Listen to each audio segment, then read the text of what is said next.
السلام علیکم دوستو، آج ہم بات کریں گے حضرت سلیمان علیہ السلام اور ملکہ سبا کے درمیان ہونے والے واقعہ کی۔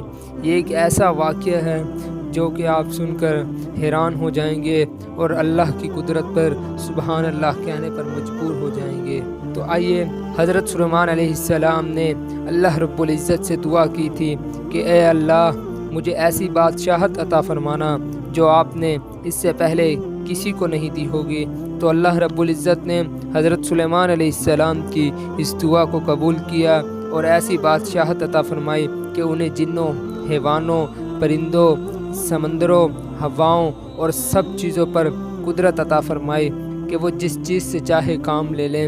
تو حضرت سلیمان علیہ السلام اپنی بڑے بڑے جنات سے بڑے بڑے محل تعمیر کروایا کرتے تھے۔ ان کی ایک پڑوس میں مملکت تھی جس کی حکمران ایک عورت تھی جو کہ ملکہ سبا کے نام سے مشہور تھی۔ حضرت سلیمان علیہ السلام اللہ کے نبی تھے تو وہ دین کی تبلیغ کیا کرتے تھے۔ تو انہیں ناگوار گزرا کہ ہمارے پڑوس میں ایک مملکت ہے جو آگ کی پرستش کرتی ہے۔ تو انہوں نے ارادہ کیا کہ اس مملکت کو اللہ کی تبلیغ کی دعوت دی جائے اور اللہ کی طرف بلایا جائے۔ تو انہوں نے ملکہ سبا کے نام ایک خط لکھا جس میں اسے اسلام و اطاعت کی طرف دعوت، خط میں رقت اور نرمی بھی تھی اور مضبوطی بھی، انبیاء کی تواضع بھی تھی اور بادشاہوں کی غیرت بھی۔ جب ملکہ سبا کے پاس حضرت سلیمان علیہ السلام کا خط پہنچا تو وہ عورت جو اس ملک پر حکومت کرتی تھی سمجھدار تھی، وہ فیصلہ میں جلدی نہ کرنے والی تھی۔ اس کے پاس بادشاہوں کی سیرت اور فاتحین کے وسیع تجربے تھے۔ صرف اس کی عقل نے اس کے ساتھ اللہ کی پہچان اور اس کی عبادت میں خیانت کی۔ اسے بادشاہوں کی غیرت نہ آئی اور اپنی رائے پر ڈٹی رہی۔ اس نے حکومت کے ارکان کو اس خط کی اطلاع دی جو عام خطوط کی طرح نہ تھا۔ یہ اپنے وقت کے سب سے بڑے بادشاہ اور اللہ کی طرف بلانے والے نبی کی طرف سے تھا۔ جب حکومت کے ارکان نے اسے خوش کرنے اور چاپلوسی کی غرض سے اپنی قوت اور لشکروں کی کثرت کے بارے میں دلائل دینا شروع کیے، جیسا کہ بادشاہوں اور حاکموں کے درباریوں کے ہر زمانے اور ہر جگہ عادت رہی ہے، اس نے ان کی بات نہ مانی اور ان سے موافقت کی، بلکہ انہیں بڑے برے انجام سے ڈرایا اور انہیں مفتوح قوموں میں فاتح بادشاہوں کی سیرت یاد دلائی۔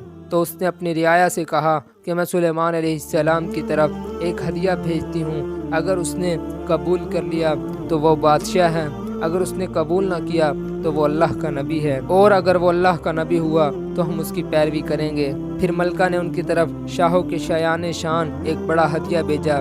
جب وہ سلیمان علیہ السلام کو ملا تو انہوں نے اس سے منہ موڑ لیا اور اس سے مستعفی ہو گئے اور کہا، کیا تم مجھے مال کے ذریعے خریدنا چاہتے ہو کہ میں تمہیں تمہارے شرک اور بادشاہی پر چھوڑ دوں گا؟ اور وہ ذات جس نے مجھے بادشاہی دی ہے، مال و لشکر عطا کی ہیں، وہ تمہاری ان چیزوں سے کہیں بہتر ہے، اور یہ حقیقت ہے، مذاق نہیں۔ تو جب یہ سارا معاملہ ملکہ سبا کو پتہ لگا تو اس نے ارادہ کیا کہ یہ واقعی کوئی اللہ کا نبی لگتا ہے، اس سے جا کر ملنا چاہیے۔ بس جب یہ خبر حضرت سلیمان علیہ السلام کو ملی کہ ملکہ سبا آ رہی ہے تو انہوں نے اپنے بڑے جنات کو کہا کہ جو ملکہ سبا کا تخت ہے اس کے آنے سے پہلے وہ میرے پاس حاضر کر دو۔ حالانکہ وہ بہت ہی زیادہ بھاری تھا، سونے چاندی سے لدا ہوا تھا، لیکن حضرت سلیمان علیہ السلام کو جنات پر حکومت تھی، جس میں سے 2 جن گئے اور سیکنڈز کے اندر وہ ملکہ سبا کا تخت حضرت سلیمان علیہ السلام کے سامنے پیش کر دیا۔ پھر حضرت سلیمان علیہ السلام نے کہا کہ اس تخت میں تھوڑی سی تبدیلی کر دی جائے تاکہ ہمیں معلوم ہو سکے کہ وہ ملکہ سبا کتنی عقل مند ہے۔ اگر وہ اس کو پہچان لے گی تو اس کی عقل مندی بھی واضح ہو جائے گی، اور اگر اس سے مغالطہ ہو گیا، وہ اپنے تخت کو پہچان نہ سکی، تو اس کی کوتاہی ہمیں نظر آ جائے گی۔ حضرت سلیمان علیہ السلام نے اپنے جنات اور انسان جو کام پر معمور تھے انہیں حکم دیا کہ وہ ایک محل تعمیر کریں جو کہ شیشے کا ہوگا اور اس کے نیچے پانی چلایا جائے گا۔ جب اس کے اوپر بندہ چلے گا تو پانی اور بندے کے درمیان شیشہ حائل ہو جائے گا، لیکن وہ دور سے لگتا تھا جیسے پانی کی لہریں ہیں۔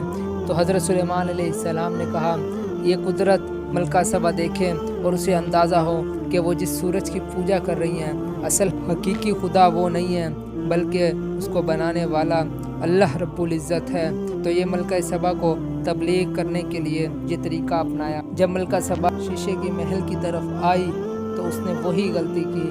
جب شیشے کے محل کے اوپر چڑھنے لگی تو سب سے پہلے اس نے اپنی پنڈلیوں سے کپڑا ہٹا لیا تاکہ وہ گیلا نہ ہو جائے، پھر اس پر قدم رکھا، لیکن وہ پریشان ہو گئی اس قدرت کو دیکھ کر، اس حیران کن اللہ تعالیٰ کی نعمت کو دیکھ کر، اور وہ پکار اٹھی۔ حضرت داؤد علیہ السلام کا رب سچا ہے۔ اپنے حواریوں کے ساتھ، اپنے وزیروں اور مشیروں کے ساتھ اللہ رب العزت پر ایمان لے آئی اور چیخ کر پکار اٹھی، اشہد ان لا الہ الا اللہ، کہ میں گواہی دیتی ہوں کہ اللہ کے سوا کوئی معبود نہیں۔ یہ حضرت داؤد علیہ السلام کو اللہ تعالیٰ نے جو فہم عطا کیا تھا، جو ذہانت عطا کی تھی، اس کو انہوں نے استعمال کیا اور ایک پوری ریاست کو، پوری مملکت کو دائرہ اسلام میں داخل کر دیا اور اللہ رب العزت کے نزدیک کر دیا۔ یہی ہوتے ہیں پیغمبر، جنہیں اللہ رب العزت فہم عطا کرتا ہے اور وہ دنیا کی رہنمائی کرتے ہیں، دنیا کی بھلائی کے لیے کام کرتے ہیں۔ امید ہے کہ آپ کو ہماری آج کی ویڈیو پسند آئی ہوگی، جس میں ملکہ سبا کا قصہ تھا۔ ایسے ہی قصہ سننے کے لیے مختلف انبیاء کے، مختلف صحابہ کرام کے ہمیں فالو کریں اور اپنے علم کو بڑھائیں۔ السلام علیکم ورحمۃ اللہ وبرکاتہ۔